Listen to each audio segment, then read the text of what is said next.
Facing challenges and overcoming setbacks is part of doing business. Whether you have the expertise to survive them or not could mean the difference between success or failure.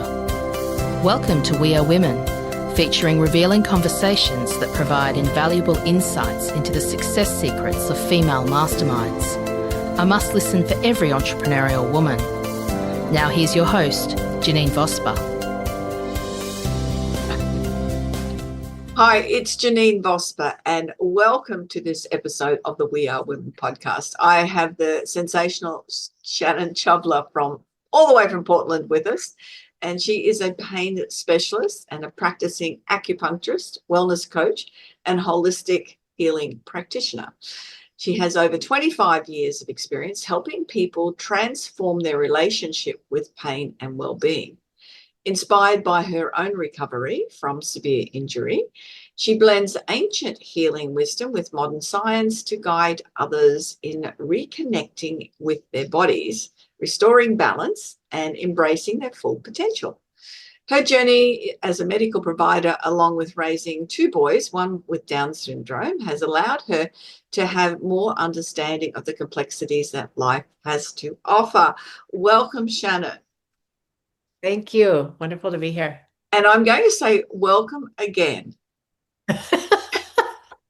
Shannon and I have just had the most amazing conversation for an hour. And then I realized that I hadn't pushed the record button. We're having another conversation. It's going to be just as amazing. Thank you, listeners. You're not going to hear this twice, but we may be repeating ourselves. And then I'm always wondering whether have I already said that? Am I repeating myself? But it might be part of the conversation. So if you are listening and you're wondering why we might be laughing about some different points, it may come up that that's exactly why we're doing that. But laughter's good, isn't it, Shannon? Yes, technology is hilarious, but laughter is very good. Yes. Important. You have such an interesting story. I'm going to let you tell, because you talk about severe injury and the recovery. So I'm going to leave it to you to tell us your story. Thanks.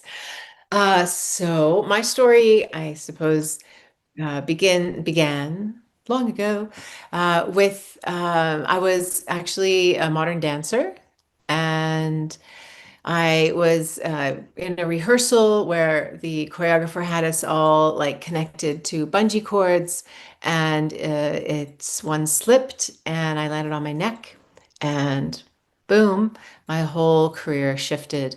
So I had this dream of, becoming a professional modern dancer and getting into a company, and that shifted. My neck really was injured quite badly. I ended up getting a fusion of C4 and C5. And in the process, like prior to that surgery, I was in huge amounts of pain, which, as a dancer, I manage pain pretty good. And so this was like 10 out of 10 pain. I couldn't even like stand up properly. But then after the surgery, I still was having this lingering nerve pain. And someone said, you should go see an acupuncturist. And I said, oh, what? They said, go see an acupuncturist. So I did. And within 3 treatments, my pain was gone. And I was fascinated by this medicine. I thought, okay, this is an interesting thing. And I've always loved science. I was really big into dance, kinesiology, and just science in general.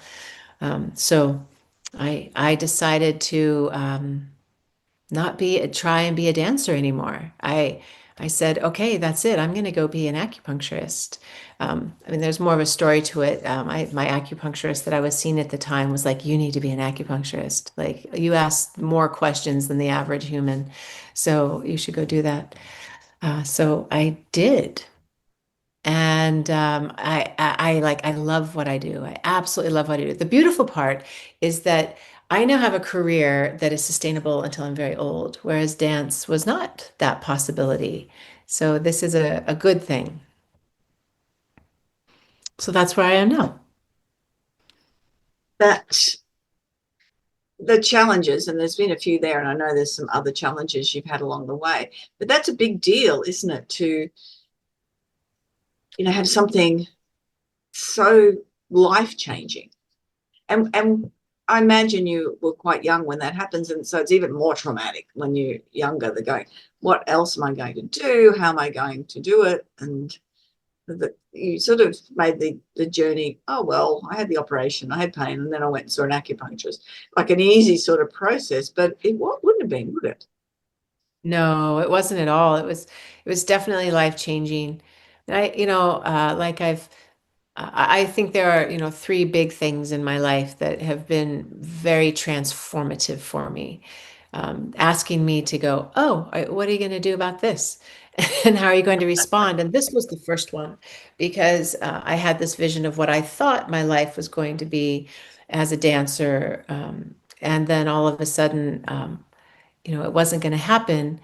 And yet, this is the beauty of life, right? That something so horrible turned into something that is just such a blessing because I love what I do. And so you can't see it until later. Mm.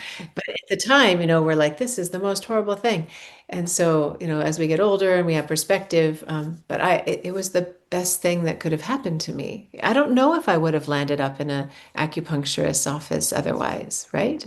Yeah, And it's interesting, isn't it? Going, okay, we'll just shut that door. We'll open up another door for you and see whether you take action here.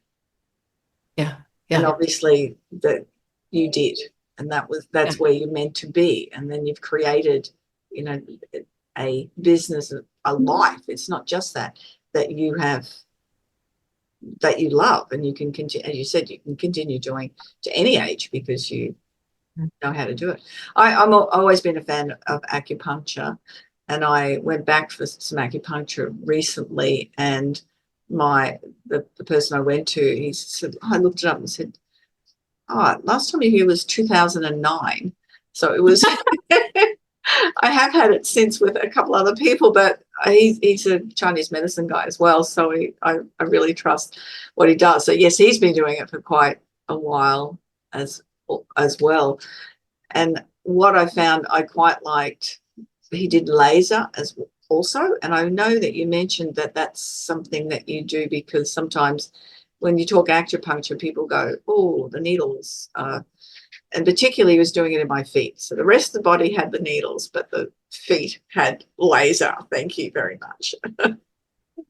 Yeah, I work with a lot of kids, right? So that's one of my specialties is I work with teenagers. I love working with teenagers, actually. So I came up with this whole type of treatment that I call needle-free acupuncture. And I use press points and I use these things called shonishin and all these different fun things that I can still get to the same place, but without putting one needle in particularly. But I'll tell you what, 100% of them go to acupuncture. Once they are comfortable with me and the process and what it means, they're always curious. Well, is it going to hurt? And I always say, well, I'll tell you what, people wouldn't come back if it hurt. And so they come back all the time. And and so they're like, oh, that's a good point. Yeah. And I end up treating their families because, their parents are like, oh, my child is kind. This is great. What are you doing? And the difference is it's drug-free, which is so important. Yeah. And that's something I haven't never asked about acupuncture.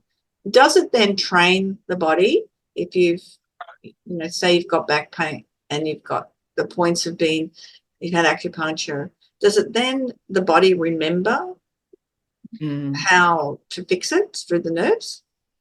Yeah. So, acupuncture is brilliant, in my opinion, for two major things. Number one, it decreases inflammation in the body. And we know now that inflammation is like the problem with everything. It's like there's too much inflammation actually is great until it's not, right? It can be protective, but then it turns.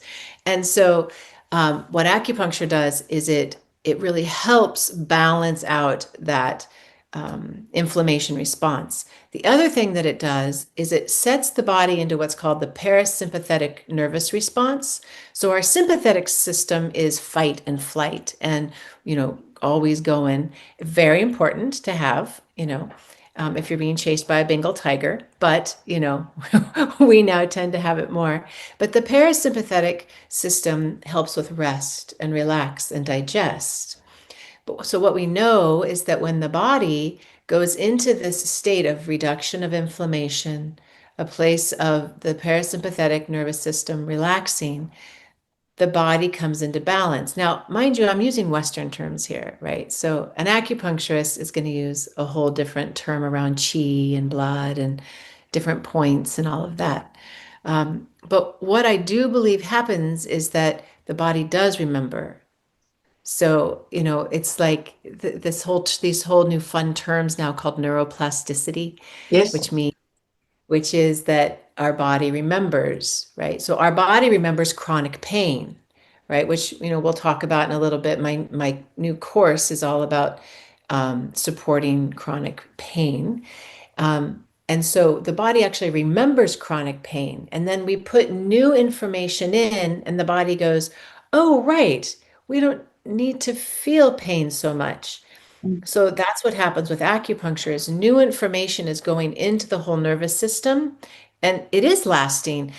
I don't think that it's lasting after one treatment. I think the body needs to have multiple treatments to really get that shift. Yeah, yeah, yeah. And that just makes a lot of sense. And that sort of, I know you've used the term balance a bit, but putting things back in balance, is that what Yeah, that's the basis I would say of this type of medicine is, the idea of yin and yang, right? Which is within the system, and that our bodies always want some sort of balance, right?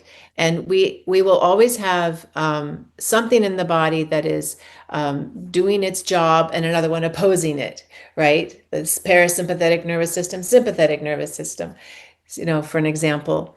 But it's just that whole process of keeping something so one doesn't have too little or one doesn't have too much. So does that make sense? Yeah, that definitely makes sense. Now, we talked about challenges and overcoming challenges. You've had more than one challenge along the way, which is, and this is something that I the reason, not just to highlight yours specifically, but this happens in life. It's just it's called life, and it's what happens, and then how we deal with it is the important factor, isn't it? Yeah. So, I think the second thing that was very life-changing for me was when my son with Down syndrome was born. I actually didn't know until after he was born. And it was, again, we all of us were like, oh, I'm going to have a family and this is what it's going to look like, right? Yeah. And that didn't happen. But what happened was this beautiful soul. My older son is a beautiful soul too, by the way. He's taught me plenty. And my younger son, different type of teaching. And if I learned anything from him coming into my life, it would be one, patience, and like I've said, in the past, I really like to have like my ducks in a row. I like to have my checklists and things in order and very time conscious. And he just tore that to pieces. And all of the things that I was trying to do in my life to feel in control, he tore that apart. And all the things that were all of my insecurities, anything, he was like, here, let me shine a flashlight on that for you. And so you can just take a look at it and see how that's going for you. And so, I just recently met a mom whose son was 6 years old and has special needs. And she says, what's your advice? And I said, well, if I could just say that I think that it's really important to look at this spiritually also, because, sometimes people come into our lives to teach us something. And if we fight that teaching, it just makes it harder, as opposed to saying, oh, okay, so this is just part of my path. And I'm going to just see how I can work with that. So. And that is such an important aspect, and not even just for yourself, but also for your husband and your older son. I mean, what a gift for him to be learning that through his life. And I'm imagining, that learning of patience, but also compassion and being open to different ways of doing things, that things just don't. I'm a control person too, Shannon. I'm not a perfectionist under any circumstances, as we learned, because this is the second recording and conversation. But Right. but control has always been in something that I like to be in control of. And it was interesting. I'll get off topic here for a moment, but it's on this theme. I went to see somebody for some guidance and had a conversation with my guides, with her, and we came up with, yes, control's the issue, Janeen. Did you not notice that yourself? And that's immediately following visiting her, I went to visit a friend in hospital, and he doesn't drink coffee, drank hot chocolate, and he'd been injured in a car accident. So I knew I'd already visited him before. I knew exactly where he was. I had 2 hot chocolates in my hand, and I've gone to his floor, and he's not there. And then I realized it's the wrong floor, and I could not remember the floor he was on.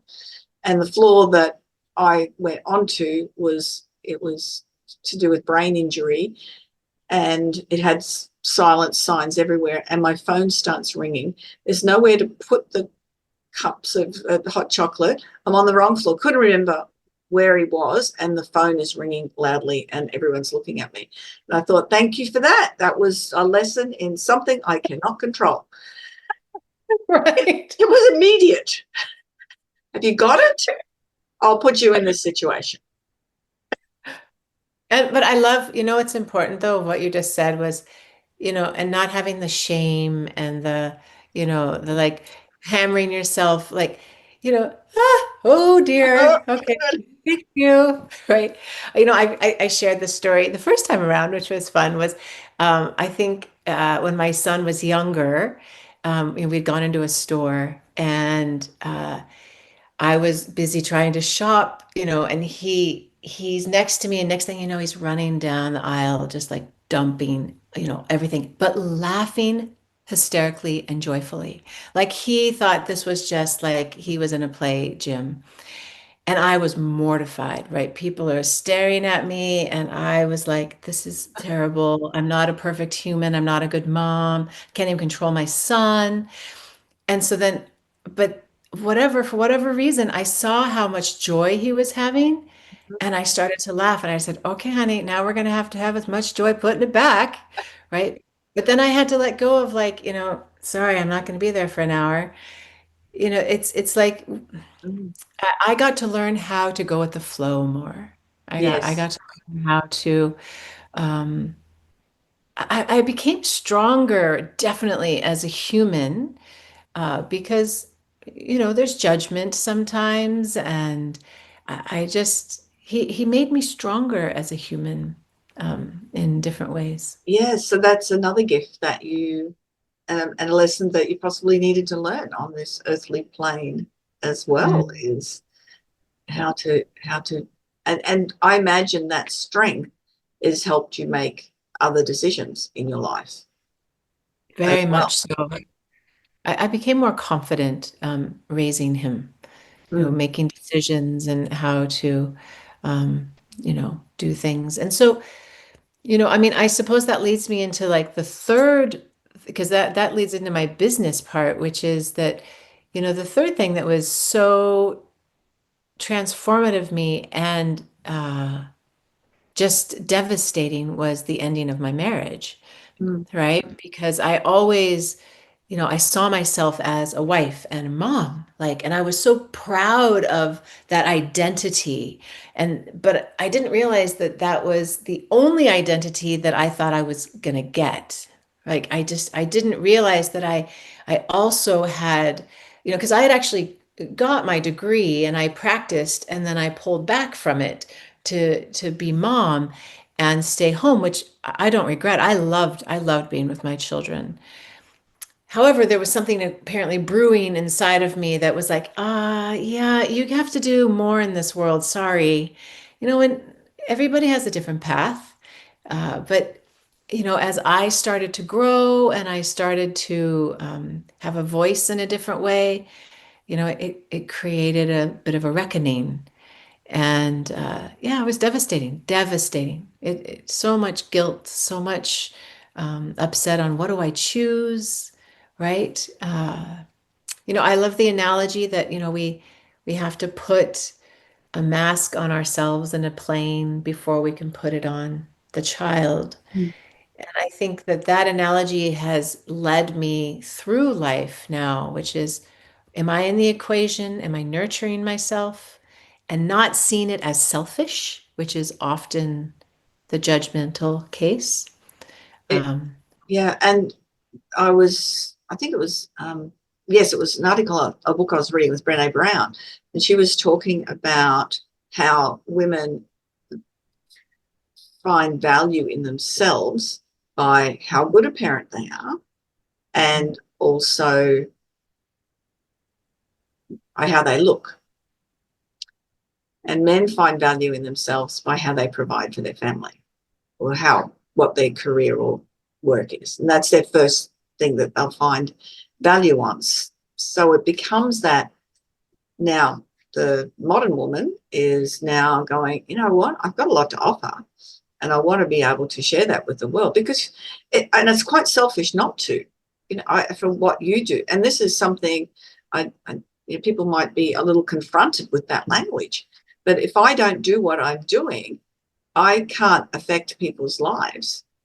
And so I'm really letting other people down.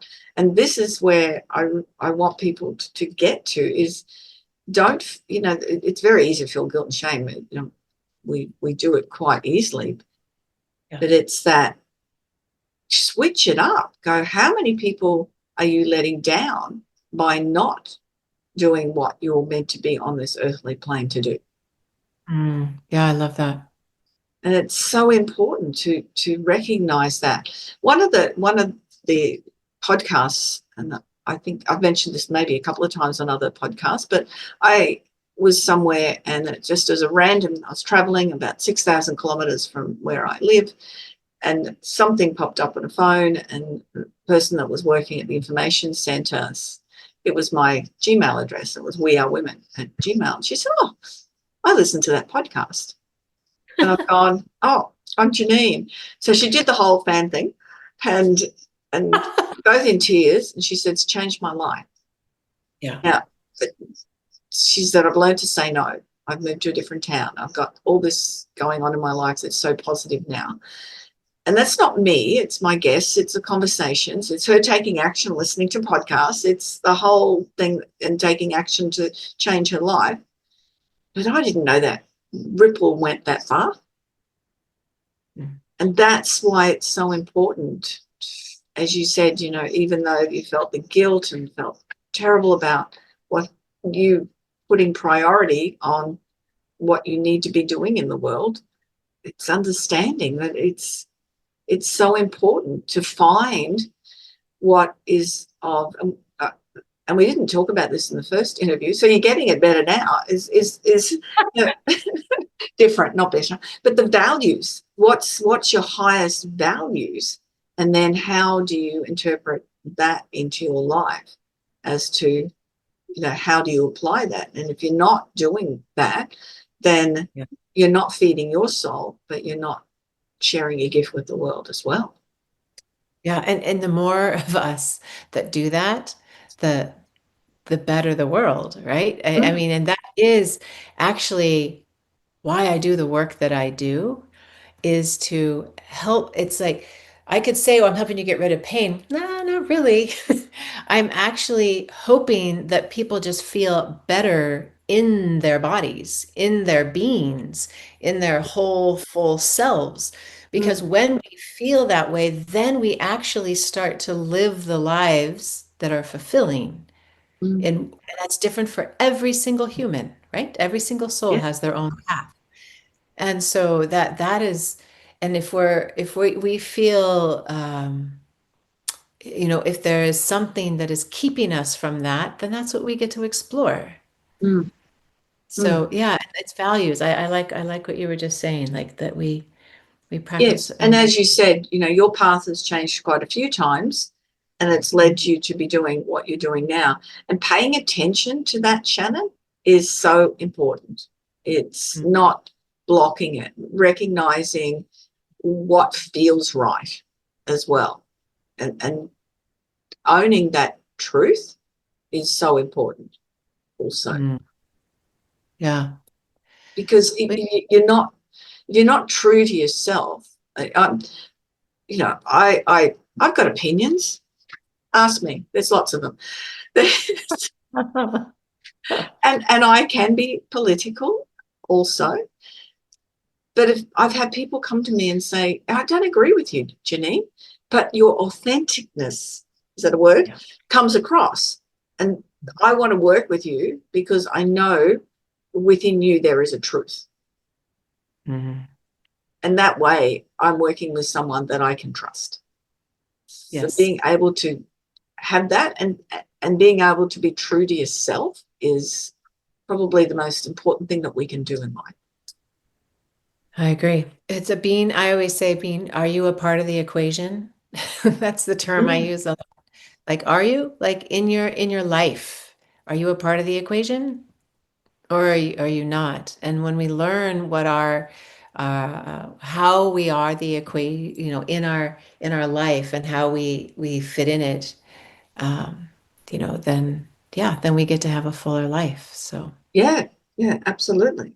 And that's the thing is having that joy and fullness in life is what we want, rather than just doing every day and being but being instead. It's and recognizing that we don't have to continue making the choices that we've always made. It's stand back and look and go, okay, this probably wasn't a good choice, but how can I adjust it? Or what do I want? What's important? yeah, I think that leads to like the conversation we were having the first go around, which I really loved, was about the idea of, when do we lead and Mm. when do we listen and follow, right? When do we learn to be in an active mode of being in the world and doing the things in our lives that need to be done? And when do we learn to actually just be in a place of listening and a place of being that lets us know what our next step is supposed to be? I love the way you phrase that. Also, is balance of being a leader or a listener, and recognizing when's the right time to do that. And that's part of the work you do with the chronic pain Mm. workshops, isn't it? It is. So I have a little bit of a different perspective on pain. Like I know pain. I mean, like I've been doing this a long time, and that's what I do. I see people of varying degrees who have pain, and everybody experiences pain differently. I will tell you that, right? And more and more, and the reason why I developed my course, Pathways to Pain Relief, is because it's more about our relationship to the pain, Mm-hmm. more than trying to get rid of the pain. I started to see that a lot of times, chronic pain, people see pain as the driver, right? Pain is something that gets to dictate my whole life. It gets to tell me how I'm going to be. And I'm like, oh, wait a minute. Okay, let's get you in the driver's seat. Let's figure out how, like, it doesn't mean that you're gonna like your pain's gone. Someone who has endometriosis, that's hard, right? Like anything, migraines, anything you want to talk about that has Plantar chronic fasciitis. plantar fasciitis. I mean, again, I treat a lot of that. And so and so it's about how do we step into the driver's seat and start to go, what is my relationship to pain? And when I talk about pain, it's not just about physical pain. It's about emotional pain. It's about spiritual pain. It's about whatever. It's like pain, Mm-hmm. how somebody experiences pain. And then how can we learn new skills to hold that and have more power in Mm. how we heal from it. Yes, and as somebody who has chronic pain with plantar fasciitis, and it's interesting. I've had this a couple of times over 40 years, Shannon, and I know it goes away. No, I'm just Right. waiting for that moment this time. But trying everything to and see, that's the control person in me. So I've done multiple acupunctures that definitely help relieve it for a period. Braces, TENS machines, physiotherapy, chiropractic, supplements, and natural anti-inflammatories, and a whole lot of different things. And I'm still not in control of the pain. Yeah. Yeah. Isn't that important? Like, I think that's such a important piece to discover about ourselves in pain, right? A couple of years ago, I went through severe low back pain, like debilitating, actually. It was bizarre. It was menopause. I think that there was just such a shift in my hormones and estrogen that my SI joints, my low back, I couldn't stand up in the morning.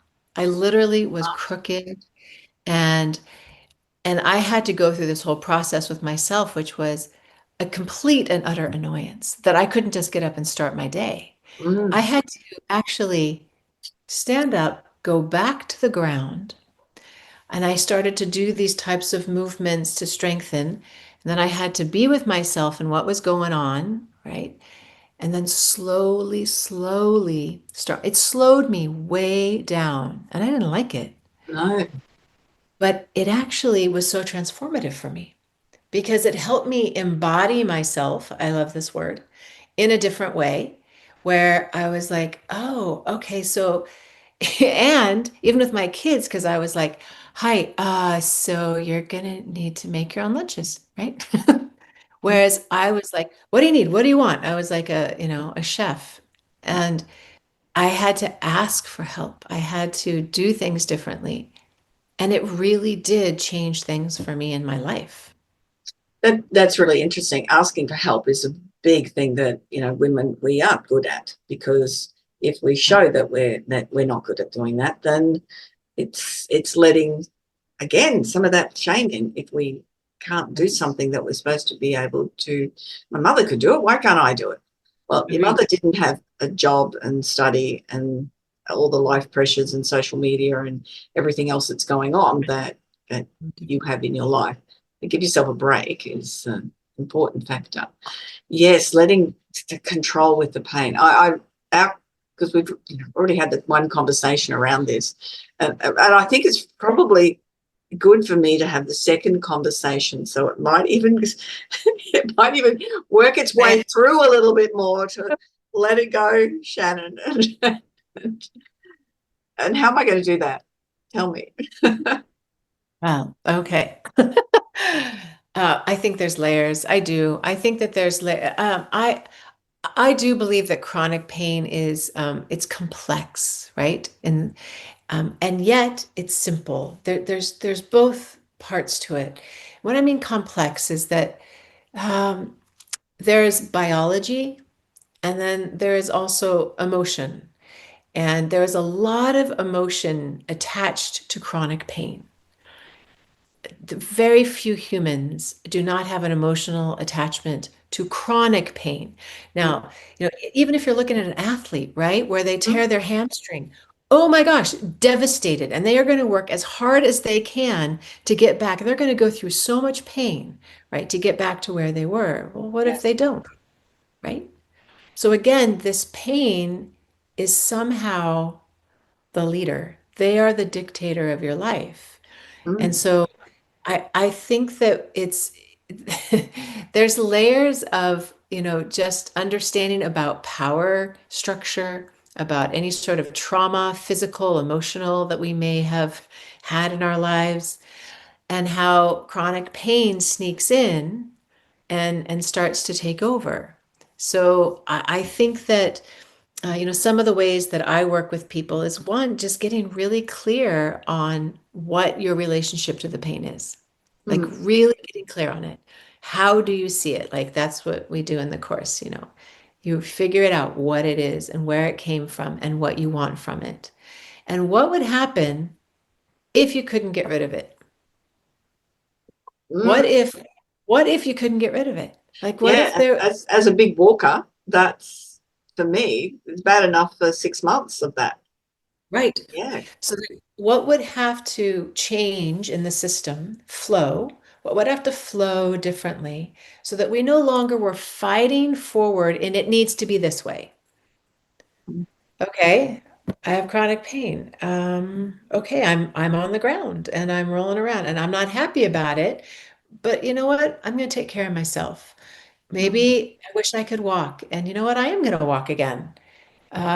But I'm going to maybe ride a bike or I'm going to go swimming or I'm going to do a little yoga or I'm going to do enough walking and then I'm going to stop, right? We start to be easier on ourselves. mm. That is the thing that is important. So something I want to add in that science has discovered is that a brain that has been in chronic pain has forgotten how to self-soothe. That is why so many people with chronic pain don't want to get off the couch. Oh, One, yeah, they're like, I get absolutely get that now. right. It's made me lazy.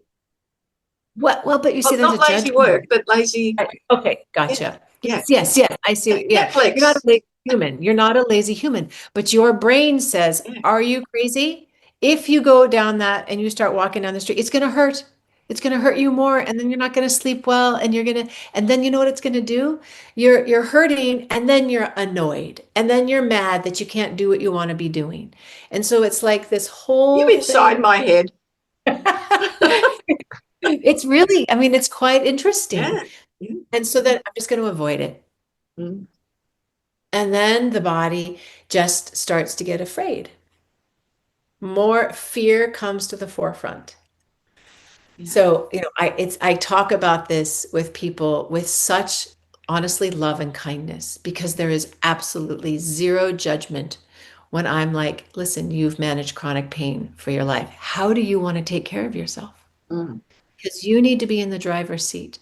And I know that you want a fuller life. What can you do to change that? Which means we have to push the edges a little bit. mm, We have to push our emotional edges. We have to push our physical edges in a way that, "Eh, okay, I'm coming back." mm. So, I definitely am reevaluating the level of control I have on my pain. Thank you. And yes, I think I needed to hear that twice. So it's all good.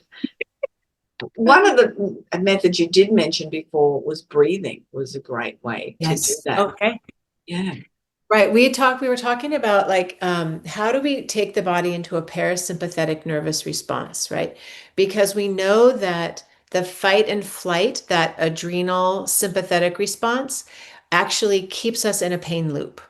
It keeps the brain and the body in a pain loop, the memory of fear, the memory of the pain.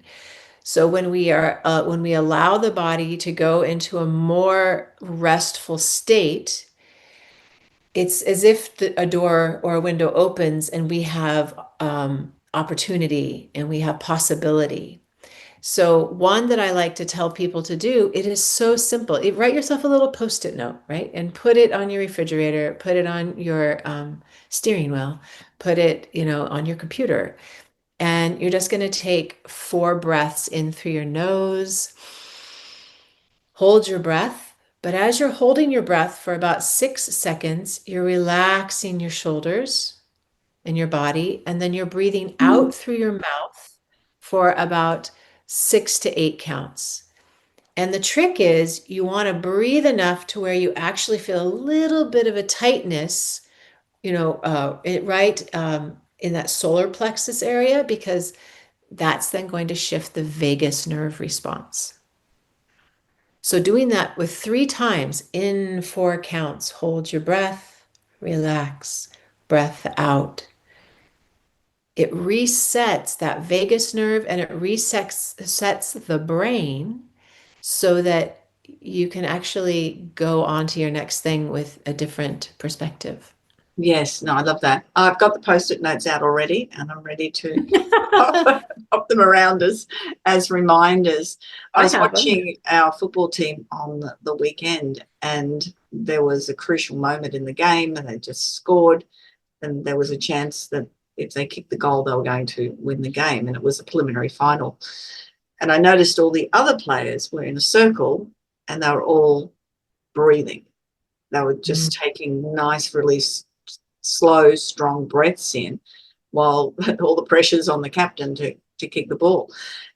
But they were taking that moment rather than, because it had been very intense. There's 3 minutes to go in the game, and they were losing all game, and then they ended up winning. So there's this intensity. But so instead of just being out on the field hyped, they took this time to take breaths. So obviously, someone had been working with them as a breath coach, and to really take down the adrenaline of the moment and just be. I was just blown away, actually, that they were doing that. And just like people who smoke cigarettes, right? When I'm helping people quit smoking, I tell them, okay, you know what you're really doing? You're like taking a breath in and a breath out. So you're taking a breath break.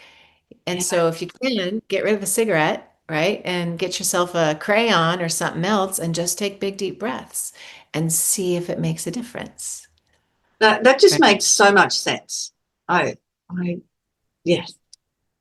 When you think about it, it's exactly what they're doing. So it's not the nicotine at all. It's the breathing. But I mean, we know nicotine does other things, right? It's Mm. really great focus and all this, but actually for relaxing, no. But people say they feel relaxed because they got to have that nicotine, but sometimes you're actually breathing. So you're going into a breathing response. Mm. So who's to say what's actually relaxing you? Definitely. And living with chronic pain, because you're working, and you work particularly a lot with teenagers and Yeah. their families, as you mentioned before, in getting them used to acupuncture, which I think is very cool, because it can be daunting for people. I'm going to put needles in, and Yeah. not realizing whether it hurts or not. Yeah, no, the teenagers are amazing. I wish I would have had this as a young age, right? Think about I love working with these kids who are learning self-care at a young age. I often will get a text from a parent saying, so and so's asked them for a treatment. They say they need a tune-up, right? Because that's the term I use with them. Tell them, come back when you need a tune-up. And it's like, uh, I mean, of course they love to feel relaxed. Kids are so stressed out these days, more than I think we were when we were their age. Like it's just they know so much, right? I didn't know what was happening on the other side of the world when I was in high school, right? I kind of did, but not to the extent that our kids do. And so to learn to just really relax the system is good. The other thing that I think acupuncture does for younger kids is it creates bravery, right? It creates a brain of trying something new and not being afraid of that, and that they get over their fears. So the kids that come in that are terrified of it, I do my whole, needle-free acupuncture treatments. Mm. And then whenever they're ready, we'll try one, Mm. right? They'll be like, but that didn't even hurt. I'm like, no, that's because it doesn't hurt, Mm. right? People wouldn't come back if it hurt, right? Yes, I absolutely. mean, it depends upon your acupuncturist. I'm not saying there are some acupuncturists, I'm sure, who, have a heavy hand. Yeah. But in general, it doesn't hurt that No, much. no, it's been rare. I've had an odd one where I've gone, oh, that's You're not, like, did not like that. Yeah. not in a good spot at all. But that's been, yes, very rare. That's, yeah, I hadn't even thought about that bravery component. And it's a much more stressful world. I mean, the media, we're just bombarded 24/7 with media. And it's hard enough for adults to discern what's accurate, what's not accurate, let alone teenagers to do that. And plus they had COVID, they had lockdowns, they had all of that sort of stuff as well, which was never in our realm of reality. You know, we just played outside, played sports, and if we didn't like somebody, well, then they were in our school, or we went home, and then it didn't matter. You never had to deal with them. It's very, very different. It's very different what our children Mm. navigate right now. But they were born for this time, and I believe that they are able to navigate this time. We can't compare them to our time. I say that in a way that is like, well, you know, my brain wasn't from a child from the 1950s, Mm. right? So their brains are in the present moment. However, we know that we still need to have self-care techniques, right, to support them. And yeah, So, that's an interesting point, especially when we're looking at, you know, souls having human experiences. They've come prepared for it, and it's I think yeah. so. I think Yeah. But I've talking to my 7-year-old granddaughter, and she was watching some YouTube stuff, and I said, you have to be mindful that not everything you see is real. Some of it's not real, and some of it is. And I said the best way is to be curious and ask questions rather than just taking things as they say. So it's just hopefully, you know, getting things through, because I think that's one of my favorite things. One of my highest values is curiosity. I just don't believe anything until I find out more information about it and look at it from a few different sides, and go, well, mainstream media, they just tell us what that they're paid to tell us, and that's so that's hitting their brains as well, and it's how they deal and function with that. Off track again, but always interesting. We could be here. We could have a third one, Shannon. Cover a whole lot of different topics as well. Find different ones. Before we wrap up, you've got 3 takeaways. Okay, 3 takeaways. Well, balance is our superpower, truly. And I think as women, a lot is asked of us, right? A lot more. A lot of asked of men too. I understand that, and I'm not negating that. However, I do believe that women, it's like we want to work, and then we're expected to also then take care of other things at the same level, right? And we do. Most women are like, fine, I got it, right? So balance is our superpower. And when an individual figures out what they need in their life for balance, then you will figure out how your life feels better. Now, you know, different ages, different stages. A mom with young kids, very different than a woman who's just gone through menopause, right? Energy probably low for both of those people, but in different ways.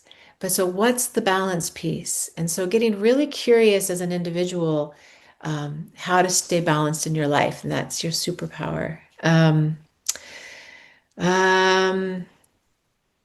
I would say that transformation is like also a superpower, being open to it. That again and again, no matter how old we are, until we're, you know, much older in our lives, we will always be transforming. And that the more that we leave the door open without judgment and shame of like, oh, look, I'm transforming into this now, or this no longer works in my life, you know, and getting support from, you know, coaches, from family, friends, so that you can go through that transformation, I think is really important. Having grandchildren has definitely transformed, and because mine is so widespread in ages as well, and then some steps have come in now also, which bring in different values and different ways to see the world. You have to transform. It's go with the flow, Janeen. No control. I know. And that would be my third one. Like the third takeaway is what we said earlier is getting really comfortable with when you're leading and when you need that leading energy, and when it's time to actually follow. And when I mean follow guidance of however, like being quiet, and not having to always be in that place of pushing. So. Yeah, that's absolutely so important. How can people get in touch with you, Shannon? My website's great, right? I think you're going to have it in the link, but it's AuthenticHealingPDX.com. And there's a contact me page there. If you have any questions about my course, which is also linked on my website, or what I do, or the coaching that I do. I love working with. I work with people actually all over the place, with just supporting them with chronic pain and anything else health and wellness based. So yeah, excellent. And yes, everything will be in the show notes as well. So if you want to get in touch with Shannon, you know where to find it. Thank you so much. Thank you. And I really do thank you for giving me the extra time to do the second interview. It was great, actually. Well. It was fun. It was. And we covered different things. We could have nearly merged if someone had remembered to record the first one. That would have worked well. Thank you so much, Shannon. Thank you. And that's another episode of the We Are Women podcast. Thank you so much for joining us. And I look forward to you letting me know feedback, whether you do so on YouTube or any of your favorite podcast channels. Just give us some feedback on what might have been a highlight or a point or some takeaway that you've had from listening to this podcast. Go to JaneenBosper.com and book a complimentary strategy call, and I can't help you achieve the results that you are looking for in your business or in your life.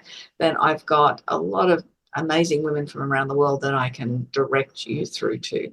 So have a fabulous day, week, month, wherever you are in the world. I look forward to you joining me next time on the We Are Women podcast. Bye-bye for now. So, do you feel stuck in a rut in business? Visit speechperfect.com.au and download Janeen's free ebook to avoid the 5 most common stumbling blocks women face in business. It's jam-packed full of tips to overcome the barriers that could be holding you back from the success that you dream your business will be. We would love you to leave a review of today's episode and share this podcast with other women in need of entrepreneurial inspiration. Subscribe to the next episode now and join the We Are Women community.